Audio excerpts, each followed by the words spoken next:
De la mañana con 10 minutos y en este momento establecemos contacto vía videoconferencia con el ingeniero Enrique Pita, vicepresidente del Consejo Nacional Electoral, para conversar en los siguientes minutos sobre temas relacionados al trabajo de este poder del Estado y también las reacciones y las impresiones que se tienen desde el Consejo Nacional Electoral frente a estos casos de corrupción que han saltado a la luz pública en el transcurso de estos últimos días. Buenos días, ingeniero, gracias por acompañarnos. Gracias, un honor estar acá con usted. Saludos. Muchas gracias, muy gentil. Bueno, hemos visto con asombro y con indignación también cómo estos casos de corrupción se están presentando ante la opinión pública. Han habido acciones ya por parte de la Fiscalía General del Estado, acompañado por el apoyo del Ministerio de Gobierno, la Policía Nacional. ¿Cómo interpretar desde la función electoral estos temas que están afectando sin duda al componente social ecuatoriano?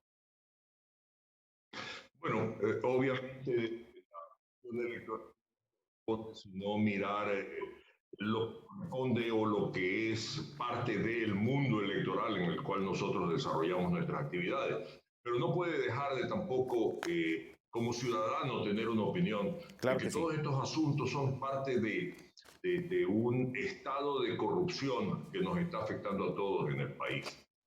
No es posible la desfachatez, por llamarlo de alguna manera, la frescura o la forma como se hacen ciertas cosas. Hay situaciones que han sido secreto a voces en este país y que nunca han merecido la atención por parte de la justicia, por parte de quienes le correspondía investigar. Y lamentablemente se ha permitido que esto se vaya dando y que hoy pues todos tengamos vergüenza ajena por esta desfachatez, como lo dije hace un momento, con la que actúan estos delincuentes. Claro que sí, ingeniero Pita. Entre estos casos que se están investigando, que estarían relacionados a eventuales actos irregulares y de corrupción, figura, por ejemplo, la participación de un asambleísta, Daniel Mendoza, que está involucrado en una trama eventualmente de corrupción.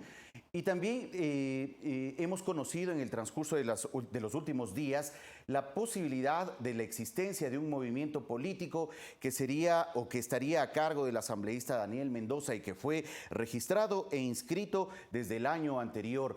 ¿Qué información se tiene sobre este tema y esta existencia de este movimiento político relacionado al asambleísta ahora investigado? En el campo electoral, el asunto del movimiento al cual usted está haciendo referencia es un tema que nos llamó la atención. A mí en lo personal me llamó la atención la celeridad con la que se conocieron, se aprobaron firmas, se registraron una serie de actividades a nivel del Consejo Nacional Electoral para la aprobación de este movimiento. En lo personal también existía ciertas certezas, por llamarlo de alguna manera, de que efectivamente guardaba esto relación con el asambleísta Mendoza. Eh, Consecuente con la inquietud que estamos mencionando, de alguna manera mirábamos con detenimiento cómo se daba la oportunidad para que este movimiento sea aprobado Ajá. justo cuando se dio el juicio político a la presidenta de la institución. Hoy, y confieso que muchas de las denuncias que se están haciendo públicamente por parte de un medio periodístico digital nos ha cogido de sorpresa. Pero sí es cierto también que habían ciertas evidencias de la importancia que tenía el asambleísta Mendoza o su influencia en ciertas decisiones que se tomaban. No podemos olvidar, por ejemplo, el hecho de que el padre del asambleísta Mendoza fue aprobada su candidatura, a pesar de que hubo un informe negativo por parte de la delegada del Consejo Nacional Electoral en Manabí que establecía que no se había cumplido con el trámite de democracia interna. No obstante aquello, quienes hacen la mayoría en el Consejo Nacional Electoral aprobaron esa candidatura. De acuerdo. Eso, desde mi punto de vista, fue irregular.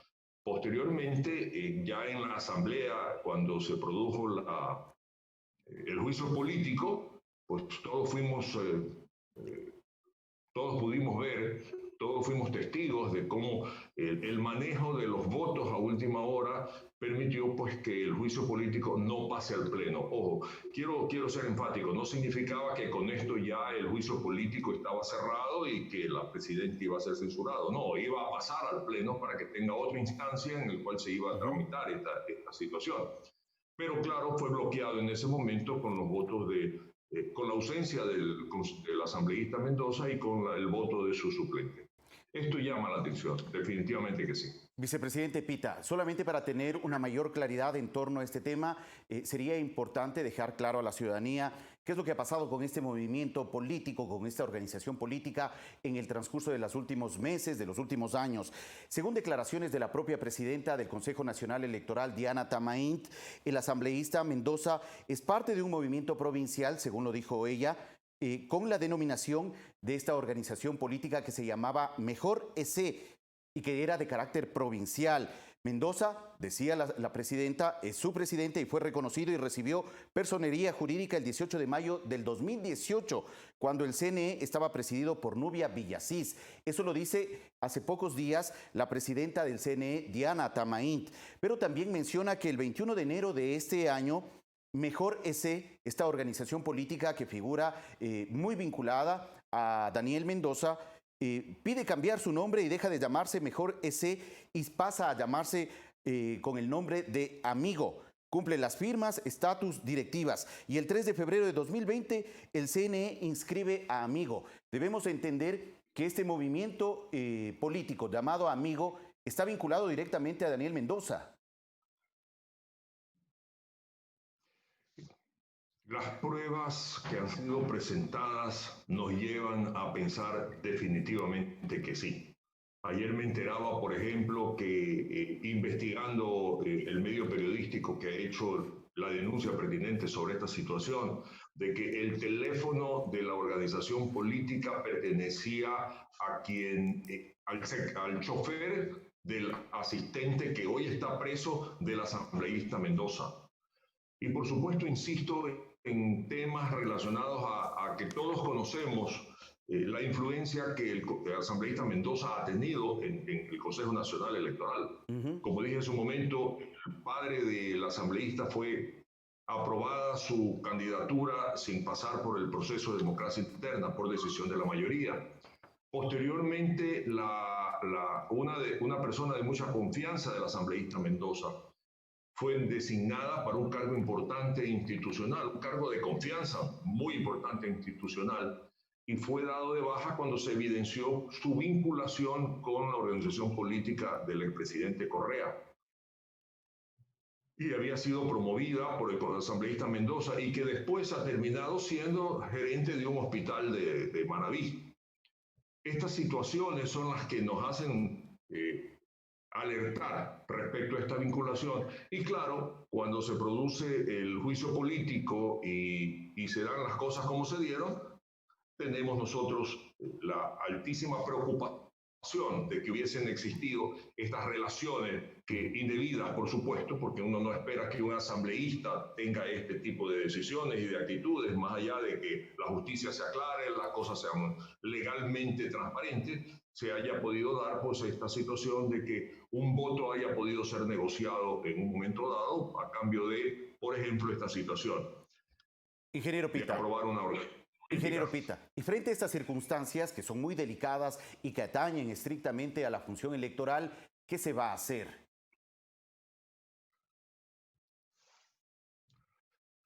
Lamentablemente no podemos nosotros hacer nada, más allá de una decisión que se tomó en un momento dado por parte de la mayoría. En lo personal, yo quiero ser enfático, yo no aprobé por la aprobación de esta organización política. A mí me preocupó en su momento la celeridad con la que se dio trámite a todo esto.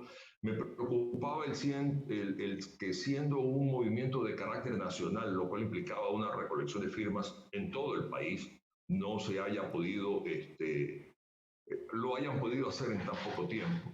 Me preocupaba el hecho de que si las firmas habían sido auditadas en una forma profesional, como lo tiene que hacer el Consejo Nacional Electoral, no tenía conocimiento quién hizo y en qué momento hizo el Consejo Nacional Electoral esa auditoría de firmas y revisión de firmas.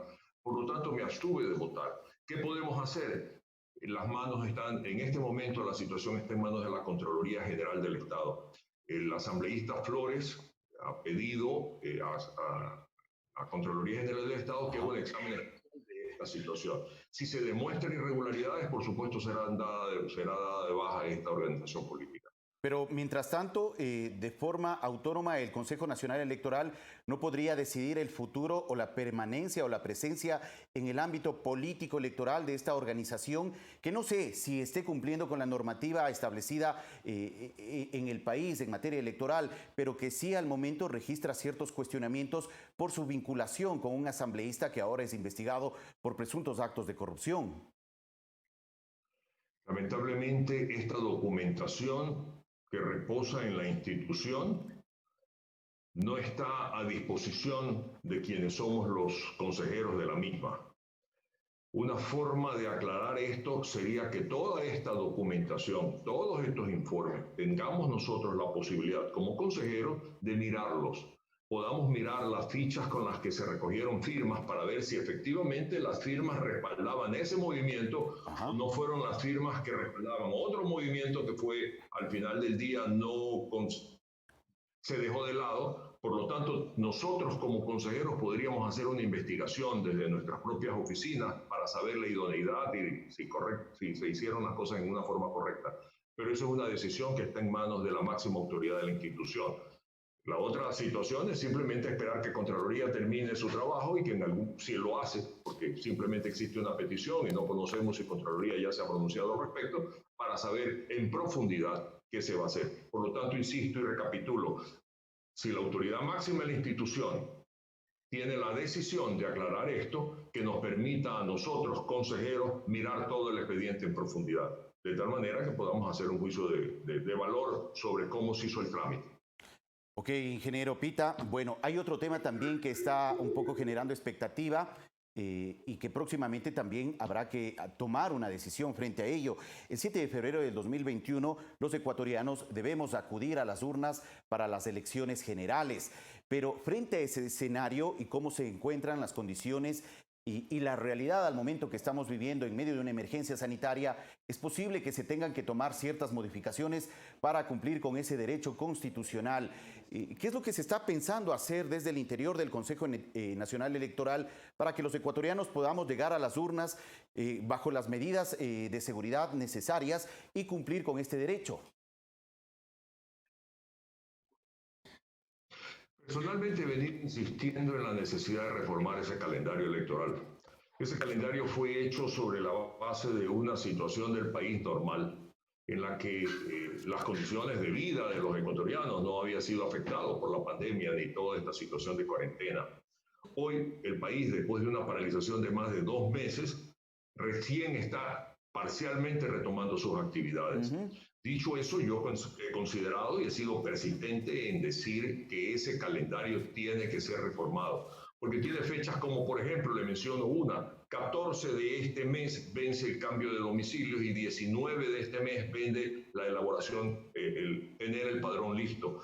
Eso no puede ser posible porque sería restringir el derecho de ecuatorianos de poder intervenir cómodamente en el próximo proceso electoral porque no se han cambiado su domicilio. Y de ahí para adelante hay una serie de actividades que las organizaciones políticas van a tener que cumplir que están demasiado complicadas en el tiempo que está establecido en el calendario. Pero mire usted, ayer se realizó un consejo consultivo de organizaciones políticas y todas las organizaciones políticas han demandado que el Consejo Nacional Electoral revise ese calendario a efecto de ajustar los plazos en una mejor forma que se pueden hacer sin afectar las fechas topes y las fechas hitos. ¿Qué significan esto? Las fechas de posesión de nuevas autoridades. Por lo tanto, esa es nuestra obligación hacerlo, que lamentablemente no ha querido ser atendida por la mayoría del Consejo Nacional Electoral y que hoy, por presión de las organizaciones políticas, recién entiendo que van a querer mirar ya en profundidad si es posible o no, que si es posible desde mi concepto, ajustar ese calendario para permitir actividad. No se ha decidido, por ejemplo, cuál es el sistema de elección que vamos a llevar, cuál es el sistema de votación. Ajá. Luis Bertolo Luis Ingeniero. Verde Soto y Enrique Pita hemos sido persistentes insistentes en una alternativa, voto telemático, que es a distancia, y el voto presencial. Hemos considerado que es el mejor porque así usted, yo y muchos ecuatorianos que tenemos acceso a Internet y podemos hacerlo, nos empadronamos y hacemos el uso de esa posibilidad. Y en aquellos sitios en los que no hay Internet o las personas no se sienten cómodas utilizando ese recurso, pues van a utilizar la votación presencial. Eso permite disminuir el número de personas que van a un recinto electoral y obviamente las consecuencias de contaminación, etcétera, etcétera, y de contagio. Claro, Eso la propuesta que ustedes están planteando es una propuesta híbrida, entonces, la que está apoyando usted como vicepresidente del Consejo Nacional Electoral y que cuenta con el apoyo del consejero Luis Verde Soto. Hacer una parte, cumplir con esta obligación del voto de manera presencial y otra vía telemática. Pero también hay consejeros, por ejemplo, la propia presidenta Diana Tamaint y el vocal José Cabrera, que plantean la posibilidad de llevar a cabo una votación segmentada en 3 días. Durante 3 días, la población de forma progresiva debería llegar a las urnas para cumplir con este derecho al voto. La noticia, mi amigo, es la siguiente. Luis Verde Soto y yo hemos decidido no seguir impulsando esta iniciativa por una simple razón. Ajá. La ciudadanía y las organizaciones políticas no tienen confianza en esta iniciativa. Desconfían del Consejo Nacional Electoral manejando un proceso tan delicado. Eso nos lleva a pensar que mejor es no hacer algo porque que no existe la decisión interna de la institución. Usted no puede poner a dormir un proceso tan delicado como es el voto telemático con el enemigo. Si no hay la decisión institucional y hay la desconfianza de la ciudadanía y de las organizaciones políticas de esa institucionalidad y de quienes manejan la institución, obviamente no es un sistema o una alternativa viable. Por lo tanto, la hemos nosotros retirado y ha quedado la posibilidad, que es la que hoy creo se va a comenzar a manejar hasta tomar decisiones finalmente, es hacerla en un solo día, pero aumentando los recintos electorales, porque tampoco se puede hacer en 3 días, va en contra de la ley y también tiene serias cuestionamientos sobre la parte de seguridad y obviamente sobre los costos finales. De acuerdo. Pero hacerla en un día. De acuerdo, queda claro entonces. Lo que sí se podría hacer es un reajuste del calendario electoral que eventualmente podría modificar la fecha de votaciones que está prevista para el 7 de febrero. ¿Se podría modificar esa fecha? Totalmente sí, se puede. ¿Cuánto más se podría postergar? Porque el 24 de mayo del 2022 habría que ya posesionar a las nuevas autoridades. Esas son las fechas hitos que no se pueden mover. Usted tiene que organizar un proceso manteniendo los plazos para que cumpla con el proceso de tal manera que ya tenga declarados los ganadores y quienes son elegidos por el pueblo ecuatoriano para ocupar la función en las fechas en las que están establecidas en la Constitución. Hoy, como está establecido el calendario, sí se puede ajustar de tal manera que se mejoran los días para la actividad no solamente institucional, sino la actividad propia de las organizaciones políticas. Y eso es algo que ayer ha sido reclamado por las organizaciones organizaciones políticas y posiblemente recién ahora quienes rigen los destinos de la institución, quienes hacen mayoría, han tomado la decisión de atender eso que nosotros, Luis Verde Soto y Enrique Pita, hemos venido persistentemente insistiendo, obviamente sin éxito. Muchas gracias, ingeniero Pita, por la información compartida. A sus órdenes, buenos días.